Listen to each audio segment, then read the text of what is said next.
So tonight we will begin with the first section of the evening chanting in English, which is found on page 19, and we will go through the preliminary homage and then chant some reflections.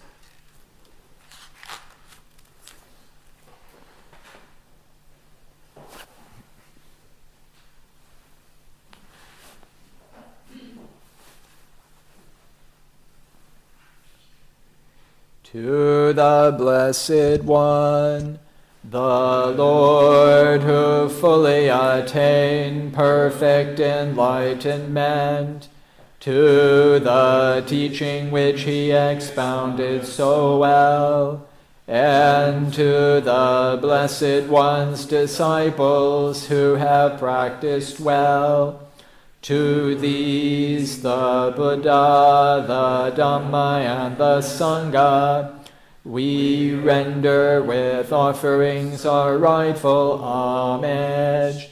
It is well for us that the Blessed One, having attained liberation, still had compassion for later generations. May these simple offerings be accepted for our long-lasting benefit and for the happiness it gives us. The Lord, the perfectly enlightened and Blessed One, I render homage to the Buddha, the Blessed One. The teaching, so completely explained by him, I bow to the Dhamma.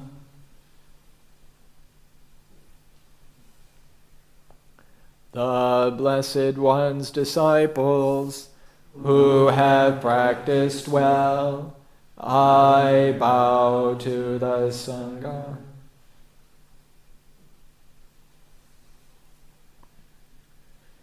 Now let us pay preliminary homage to the Buddha. Homage to the Blessed, Noble, and Perfectly Enlightened One. Homage to the Blessed, Noble, and Perfectly Enlightened One. Homage to the Blessed, Noble, and Perfectly Enlightened One.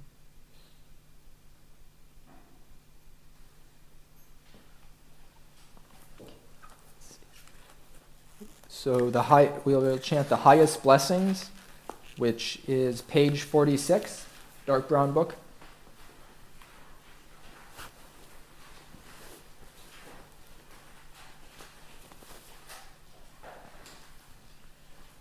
Thus have I heard that the Blessed One was staying at Savatthi, residing at the Jeta's grove in Anathapindika's park.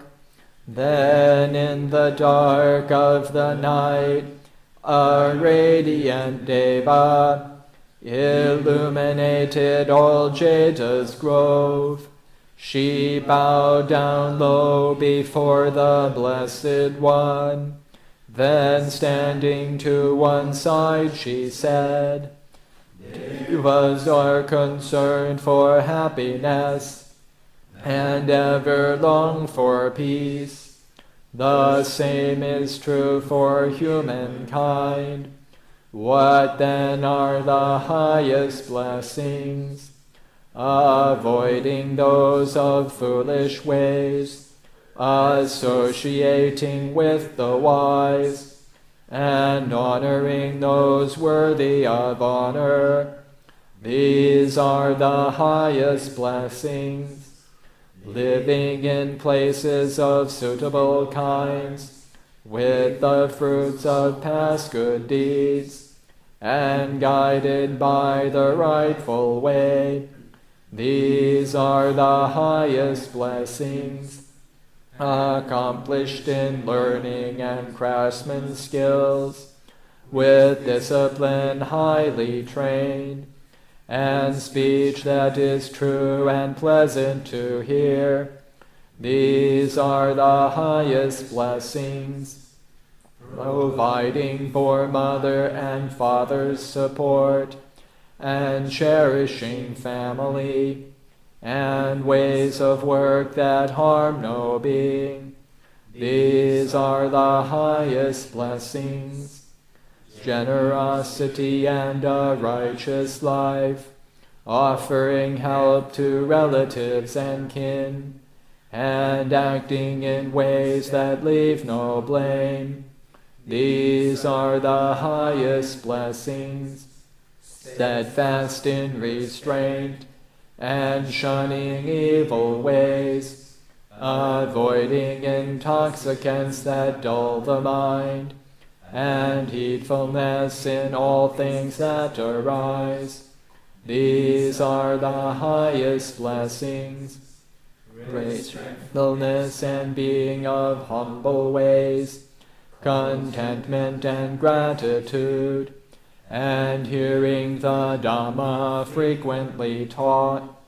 These are the highest blessings, patience and willingness to accept one's faults, seeing venerated seekers of the truth, and sharing often the words of Dhamma. These are the highest blessings, enlightened into the holy life, seeing for oneself the noble truths, and the realization of Nibbana. These are the highest blessings, although in contact with the world, unshaken the mind remains, beyond all sorrow spotless secure. These are the highest blessings. They who live by following this path know victory wherever they go, and every place for them is safe. These are the highest blessings. Just as rivers, page 50.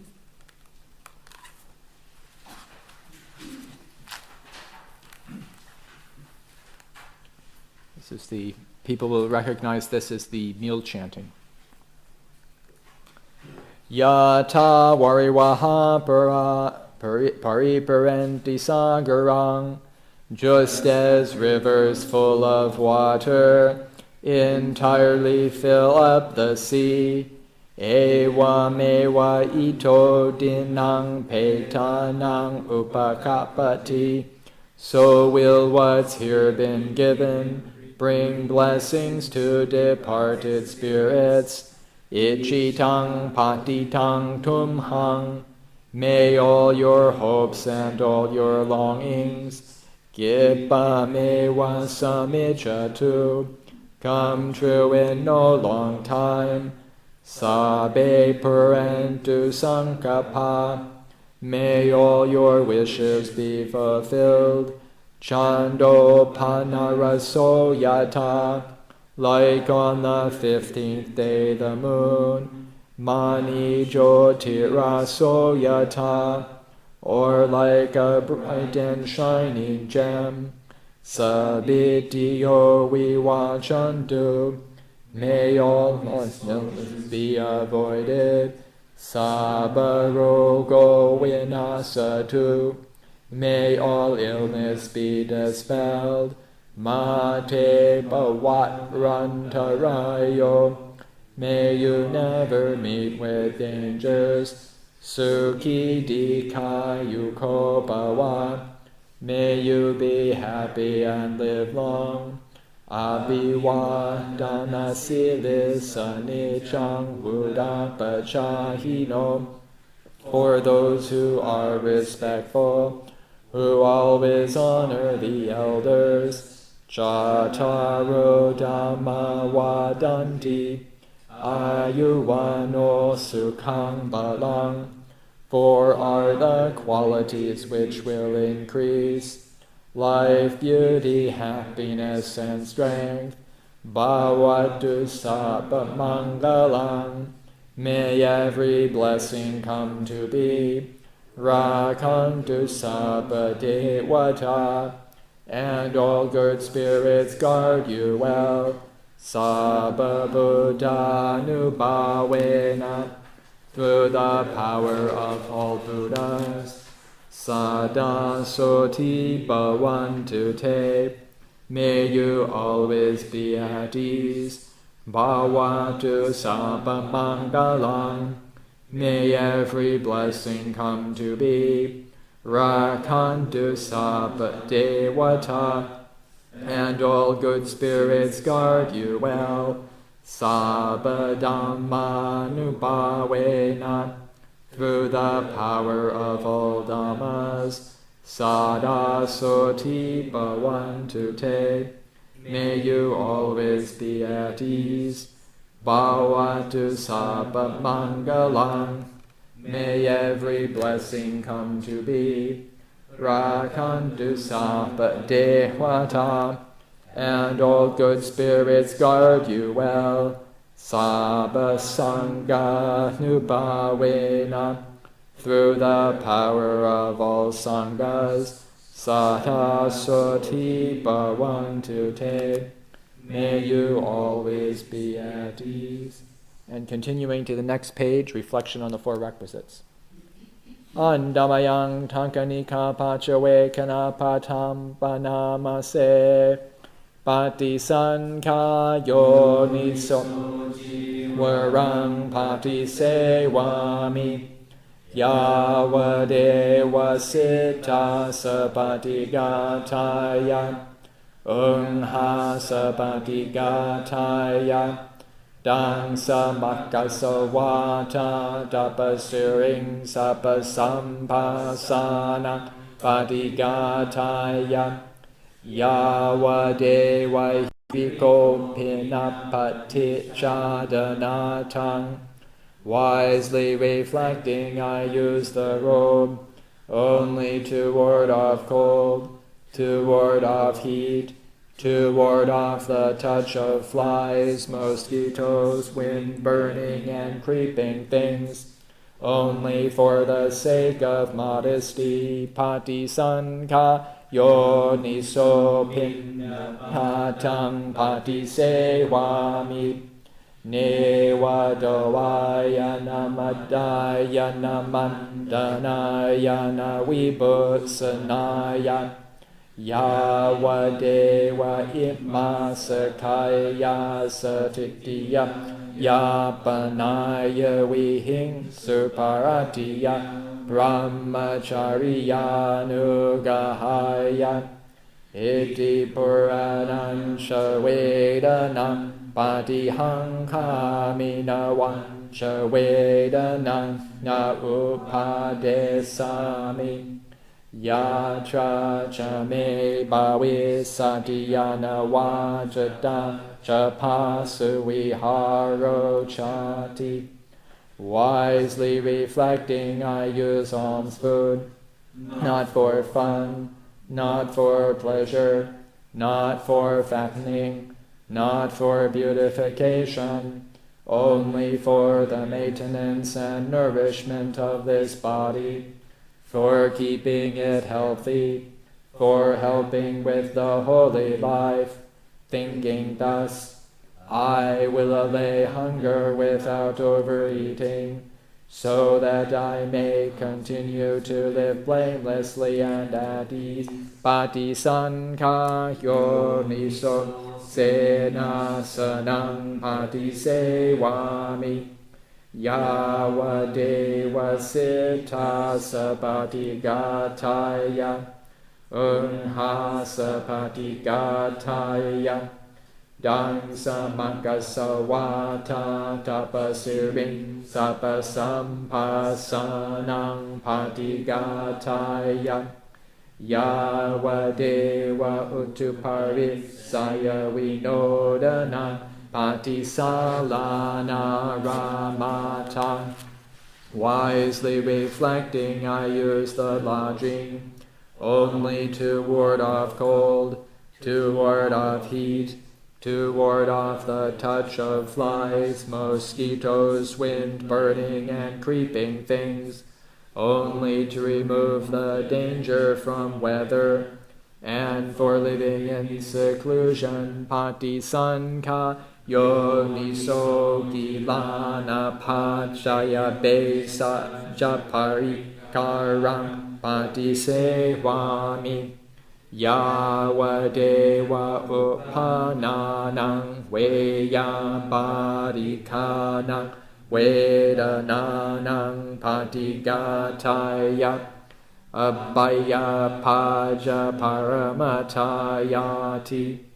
Wisely reflecting, I use supports for the sick and medicinal requisites, only to ward off painful feelings that have arisen, for the maximum freedom from disease.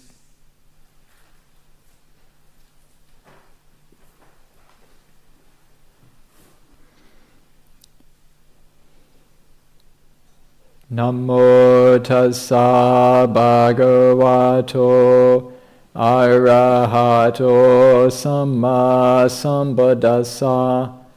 Namo tassa bhagavato arahato samma sambuddhassa. Namo tassa bhagavato arahato samma sambuddhassa. Buddhang dhammang sanghang namasami.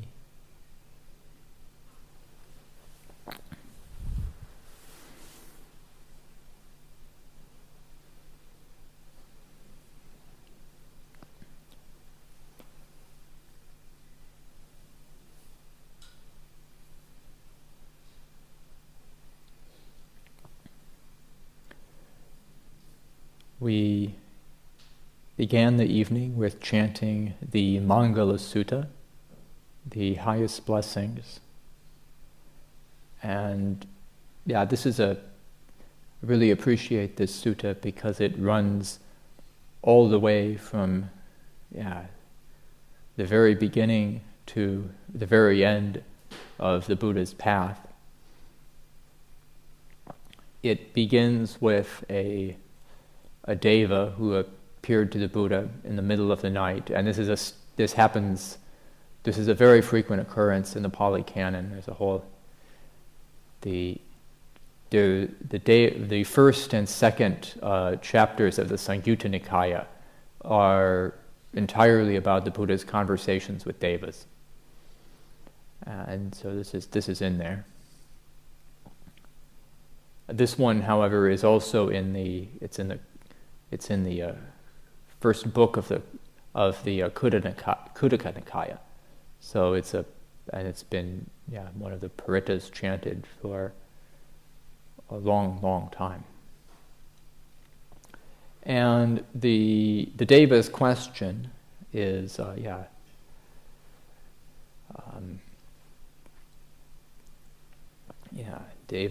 devas and human beings ever long for happiness.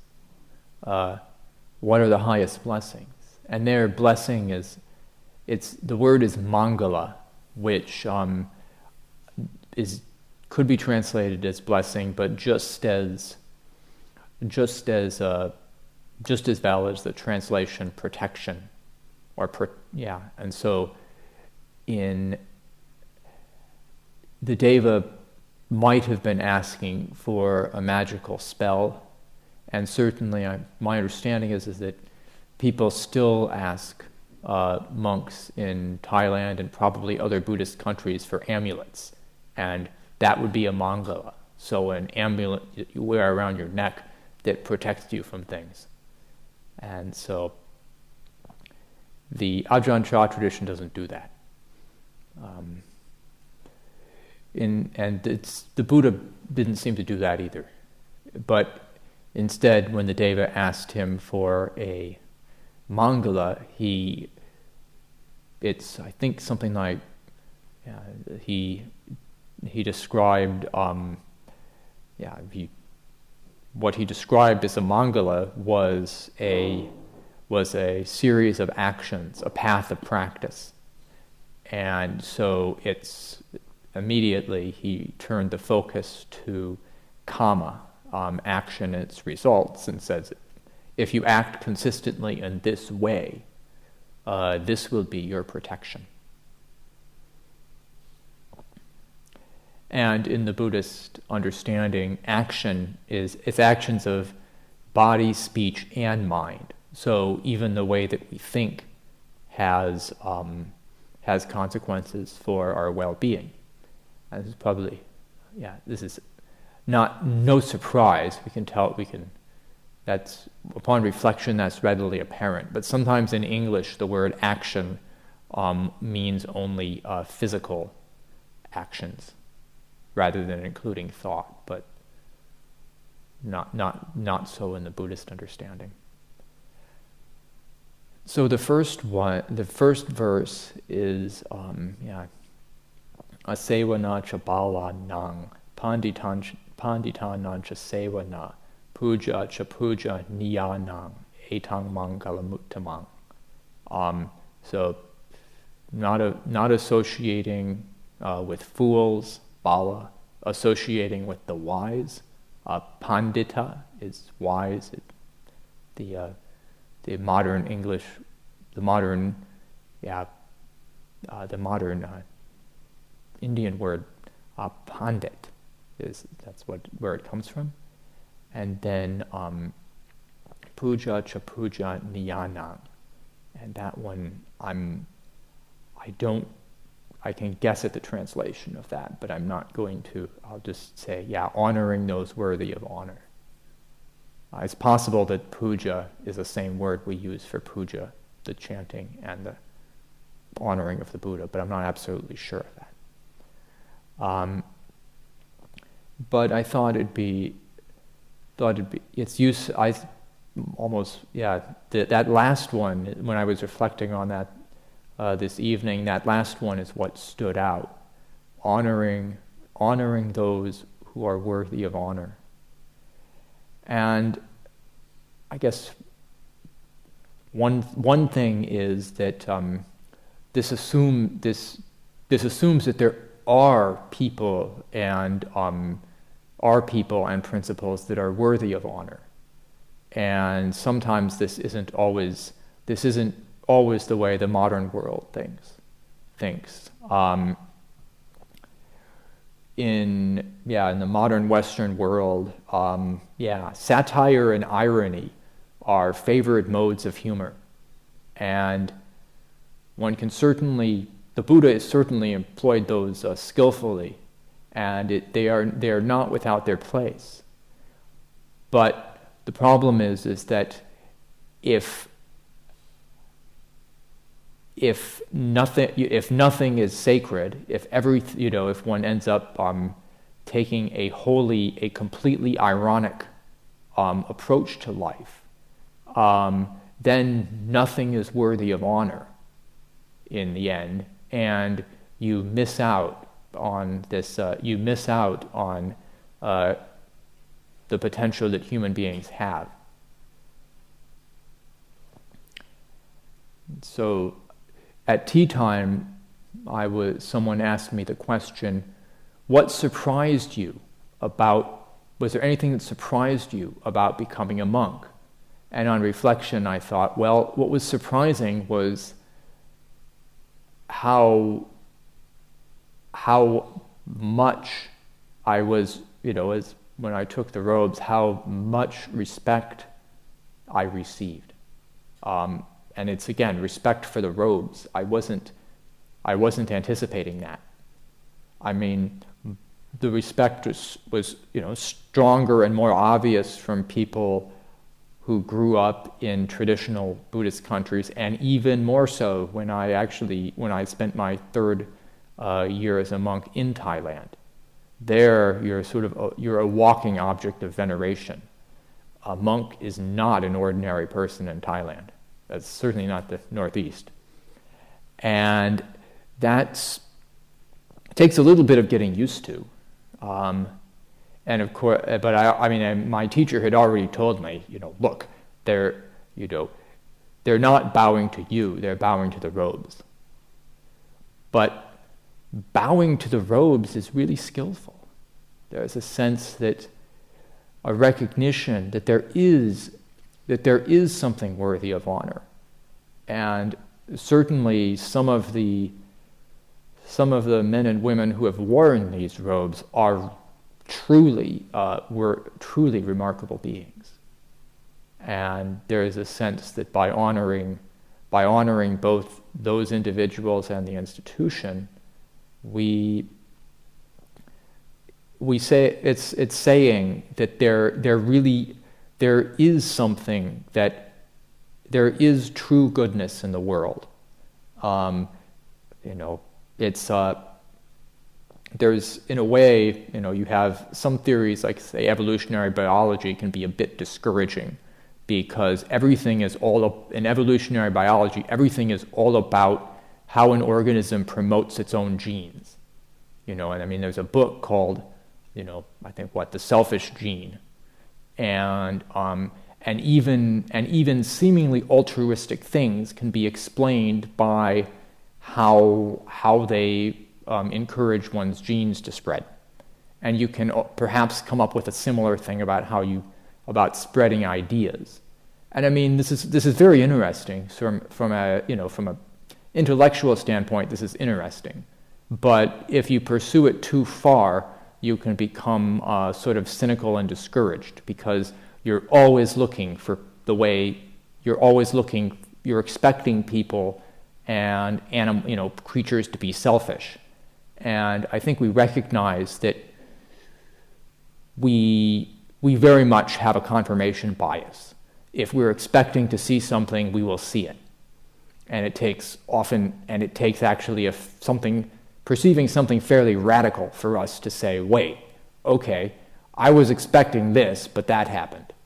So we have to be really careful. If you pick up a theory that says that people are basically selfish, watch out, because that's what you'll see, even when people are nice to you. So, whereas if you hold the opposite, the sense that there are some people who are truly unselfish, then you might see that.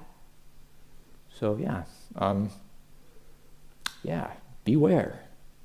Honoring those worthy of honor. And then once you have that concept in place, then the first two bits of that verse make more sense. Associating with the wise, so find these people who are worthy of honor and spend time with them, and not associating with fools. There are some people who, if you recognize, this being around these people just doesn't help me. And sometimes it doesn't help them either. So, again, recognizing how, the other theme that came up in the tea time reflection was recollection of death as a way to, clarify our priorities, and in particular how to put down, we work in the morning here and we meditate in the afternoon, and how to put down your thoughts about, say, the kitchen or the forest, or forest management, when you're not engaged with those. But it also puts our priorities in terms of how we spend our time and who we spend our time with. We have a finite amount of time, and we don't know how much time that is. And so that's useful to consider.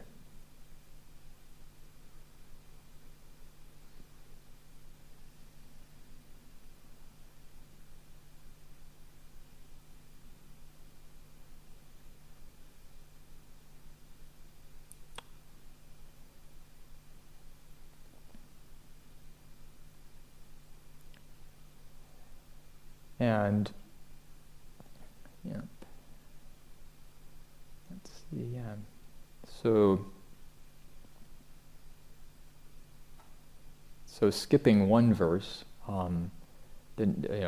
skipping a verse. The third one is accomplished in learning and craftsman's skills with discipline highly trained, and speech that is true and pleasant to hear. These are the highest blessings.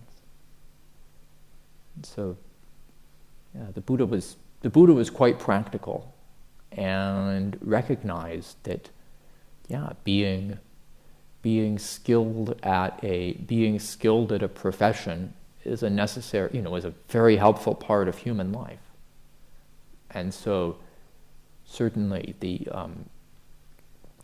while monastics, we don't, we no longer, we stepped out of the exchange economy.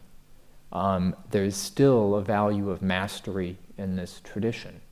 And there's a sense that if the overall attitude is that if you're going to do something, do it really well.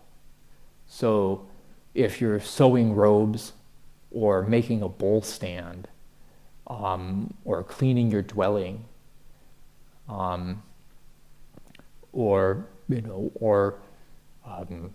arranging the flowers on the shrine. In all of these instances, there's a sense that if you're going to do it really well. And that's a useful attitude to have, because we'll bring it to our meditation too. Then when you sit down to meditate, you do that really well too.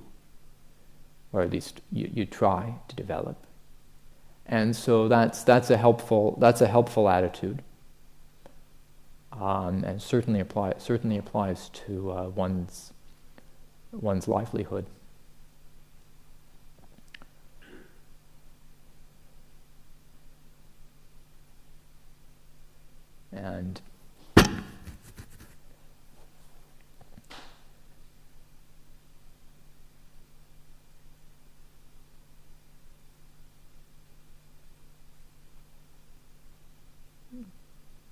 And then certainly speech is an important part of human existence overall.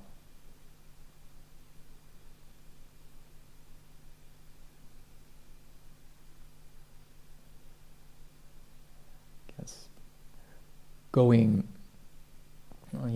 back to just honoring those worthy of honor. I think it's helpful to consider the difference between honoring something and idealizing something. Because in the West, we're actually pretty good at idealizing things. It's a habit of ours. And idealizing something is mostly a mental activity. You mentally list how your particular, whatever you believe in, you come up with a mental list of why it's good or why it's superior to other things. And it can be something where and if you idealize something and someone criticizes it, the reaction's usually swift and strong. Whereas honoring something is much more of a heart quality. There's a sense of real respect for something. And it's most skillful if even for things that we hold dear and respect very much, if someone criticizes them, it's skillful to, if someone criticizes that thing, it's helpful to step back rather than trying to defend what we honor. To recognize, okay, this person this person may have a different experience, has a different experience. For them, say, the Buddha or a monastic means something different than it does for me. And to recognize that, and so rather than reacting, and one can then, if it can be sometimes yes, sometimes no, but it can be helpful to see what that other person, if there's anything that other person honors as much as we, say, honor the Buddha. That's a skillful question, and one that invites dialogue rather than a reaction against what they have said. And so rather than trying to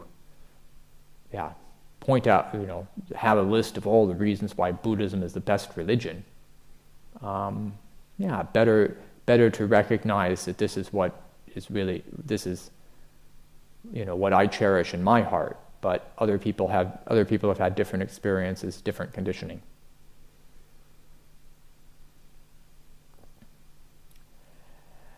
And overall, that's a useful attitude to have towards beliefs in general, because one can recognize that whatever my beliefs are, that's all because they're all conditioned. If I had had different experiences in life, I would have different beliefs. Other people have had different experiences, and therefore they have different beliefs. This is not surprising. And when we reflect in this way, we become a lot less defensive, and become more inquisitive. Why does this person hold the beliefs that they do? And why do I hold mine? And the Buddha suggests, as I was talking about, in terms of beliefs are a form of action, and so you look at what you believe, what you cherish, what you honor, and you instead of asking, is it right, you know, look, is this useful? Does this help me move in the direction of the cessation of suffering, which is the deepest, the deepest question, rather than So not being stuck in the intellect, going to the heart, and then one can, these things can be much more fluid.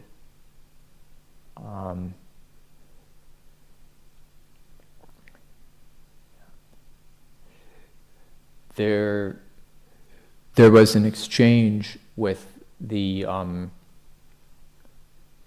Anguttara Nikaya records an exchange between Anathapindika, who was one of the strongest supporters of the Buddha, certainly in terms of donations.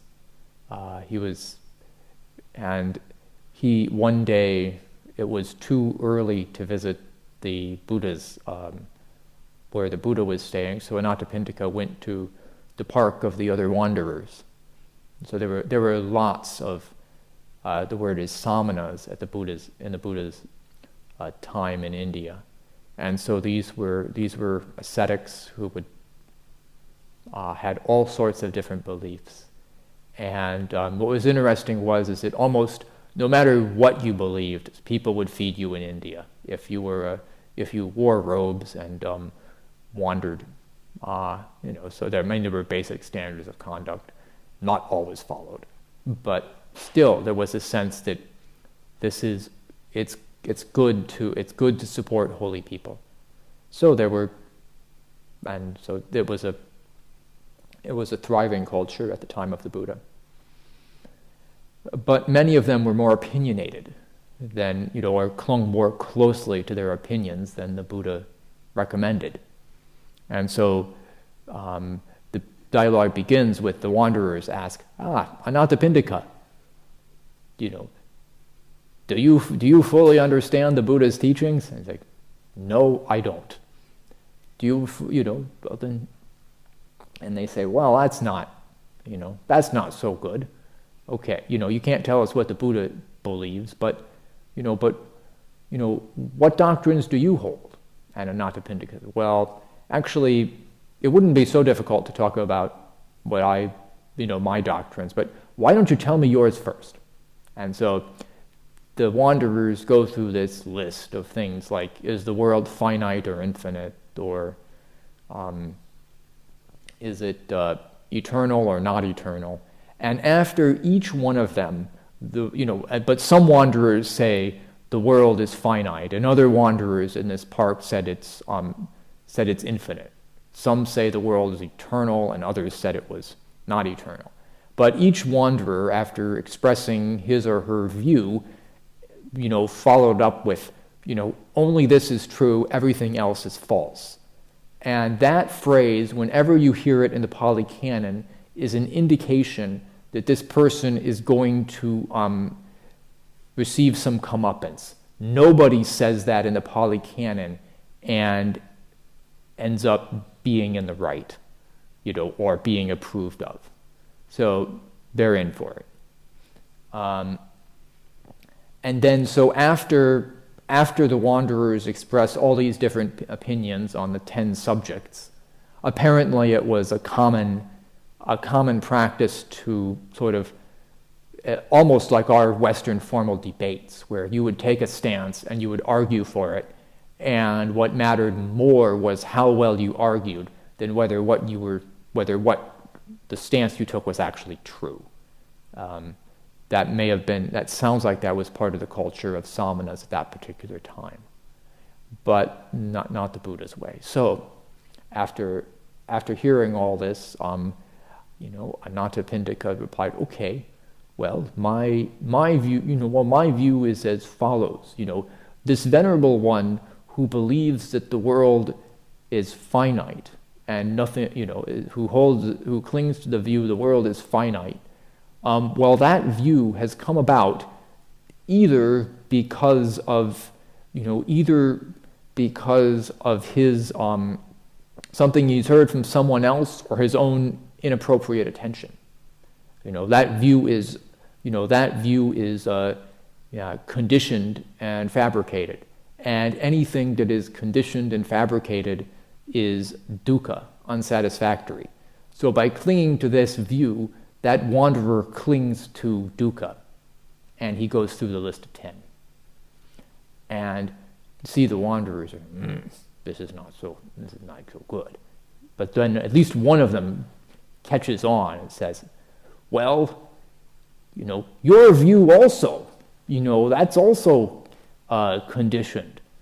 So by clinging to your view, don't you cling to dukkha as well?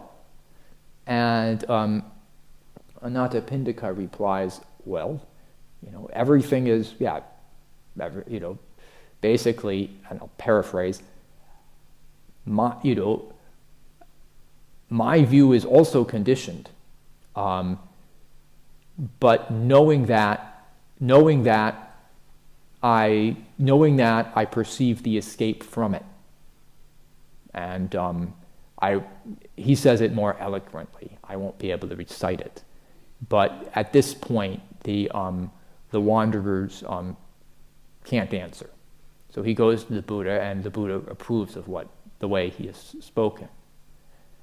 And so, it's a long-winded story, but it really gives a sense of, how to be disenchanted with the views that we hold, using them more as a raft, a means to an end, rather than trying to take refuge in having the right set of beliefs. And again, it's more that heart quality of honoring rather than the head quality of hammering everything out right. And this lets us be in harmony with others and more in harmony with ourselves.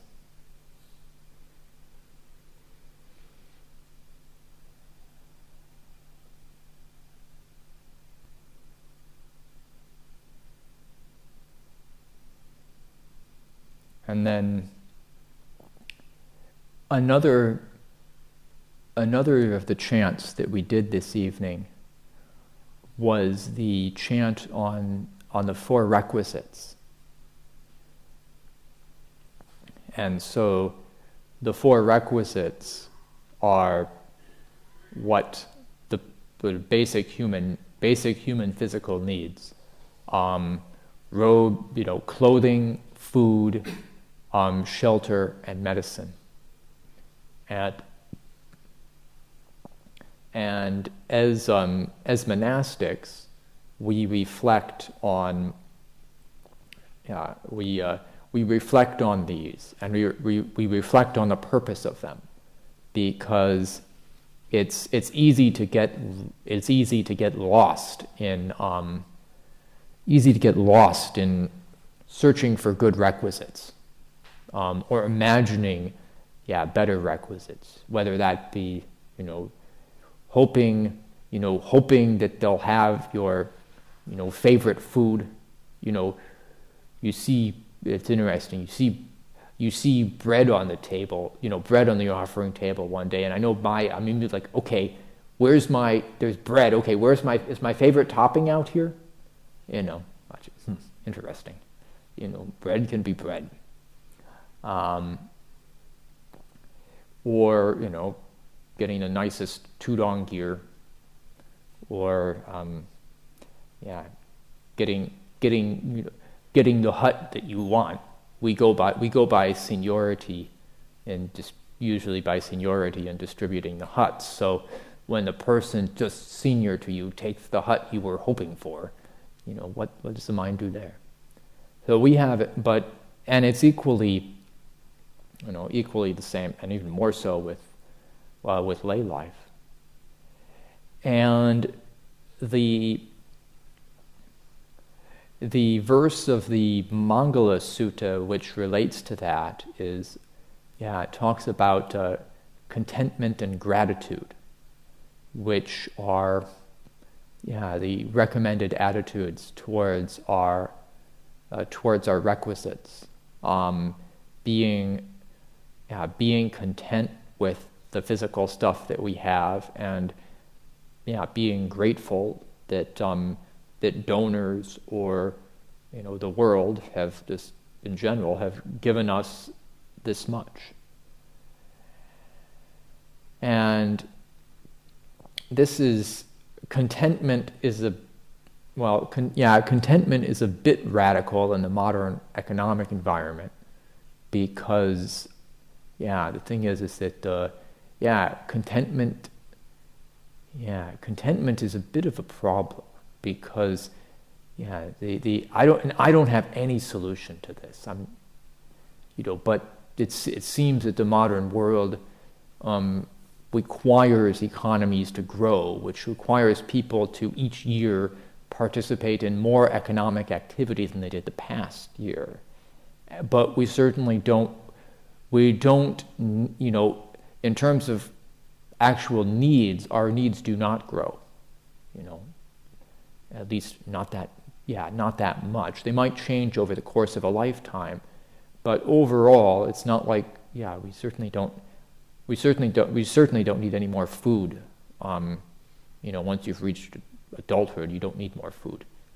Enough, but nevertheless, the problem is that the manufacturers of food somehow need to sell you more food or more expensive food. So, contentment is a bit of a problem for the modern economy. But that's beyond my ability to figure out the solution to that. Instead, it's more how do we cultivate contentment so as to be happy ourselves.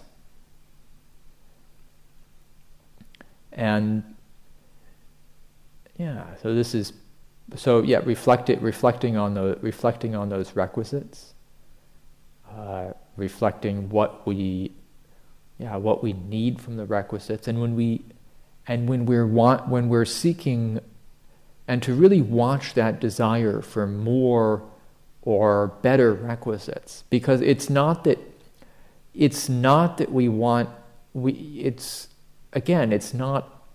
not idealism. It's not saying, holding up, poverty, or having few requisites as a total ideal. And it's not even trying to push those desires away.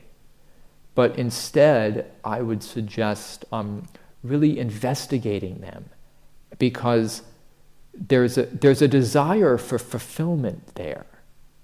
Somehow the requisite has taken on a meaning of, if I, it can be various things. If I, all sorts of different ways.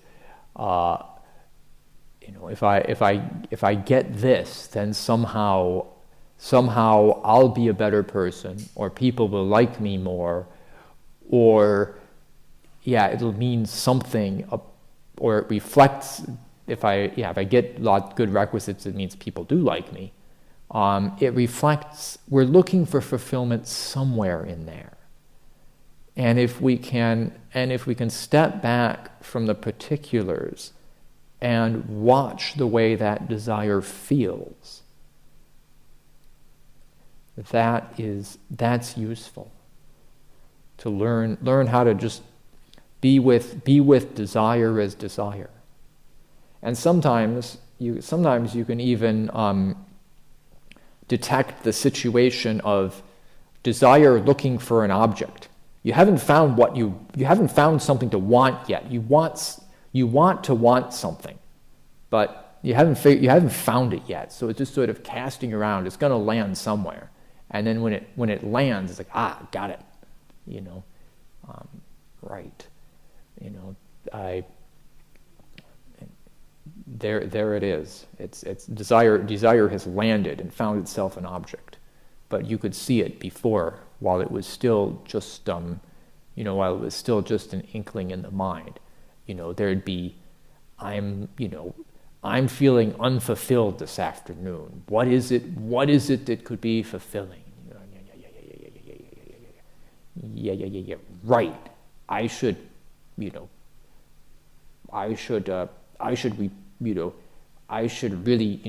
really fix my robe.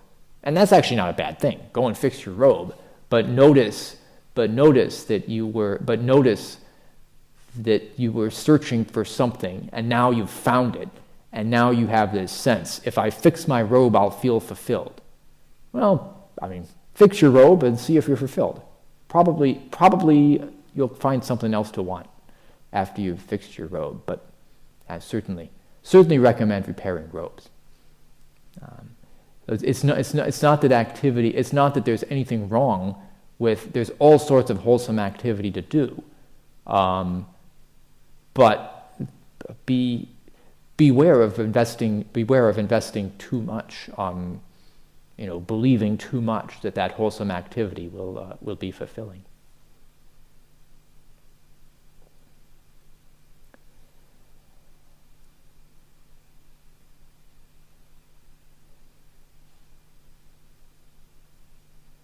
And then, just to, and this is quite a jump, because I know the whole sutta is a progression from coarse to refined, but I'm one of the reasons why I like this sutta is the second to last verse. It just really resonates with me. Although in contact with the world, unshaken the mind remains, beyond all sorrow, spotless, secure. These are the highest blessings. And there's a sense that putasa lokehi dhamehi. Literally, pusa is contact, loka is world, so, and dhamma in this case just means things. So contact with worldly things, but unshaken the mind remains. That is, that is, and it's a whole another Dhamma talk to talk about some of the steps in between. But that as basically when I was interested in becoming a monk, I saw some senior monks who seemed to manifest these qualities, and I thought, that's I want to be like that. And so that's those people who are worthy of respect, and this is someone who is untouched, who doesn't, whose mind remains unshaken despite difficult contact with the world, is someone worthy of respect. And knowing that there are such people, and there's a path to manifest that more and more in our lives it's inspiring thoughts, and it really touches the heart. And so I will offer these thoughts for your reflection tonight.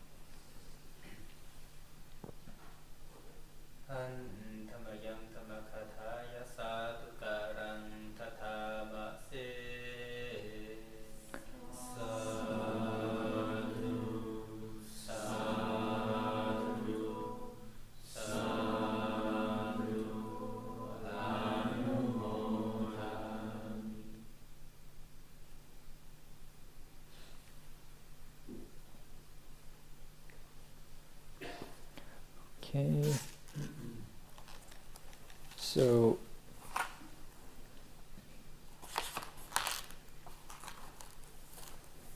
we can close the evening with the verses of sharing and aspiration, page 33.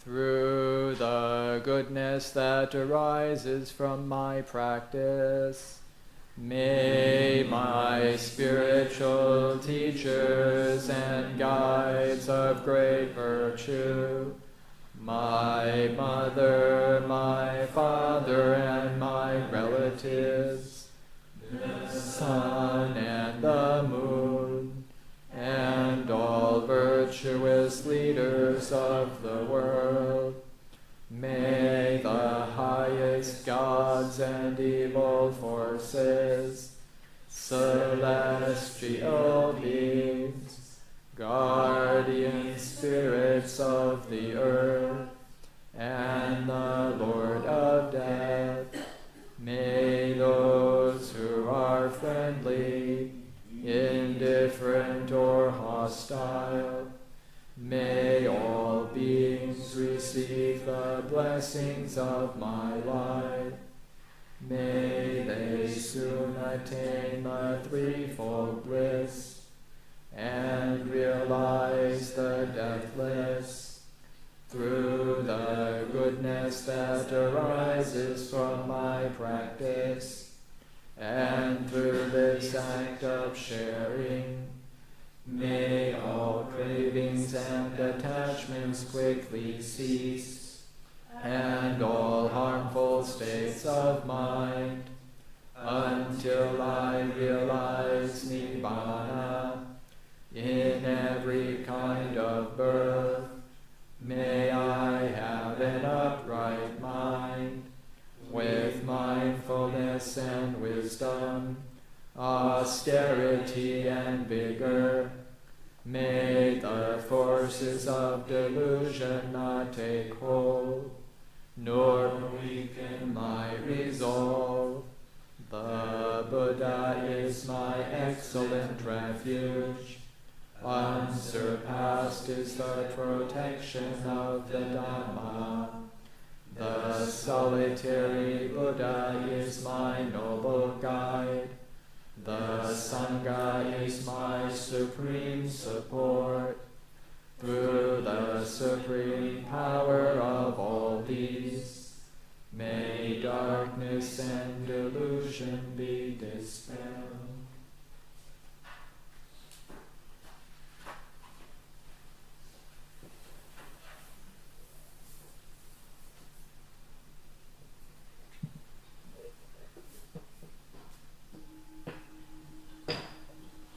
Closing homage, page 29.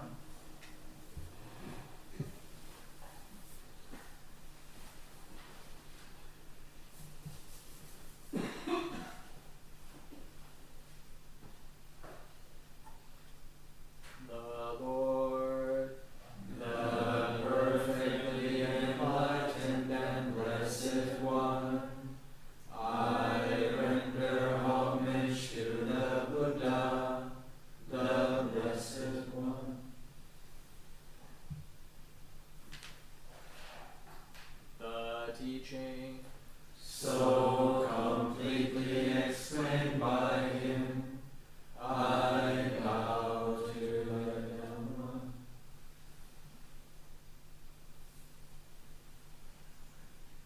The Blessed One's disciples, who have practiced well, I bow to the Sangha.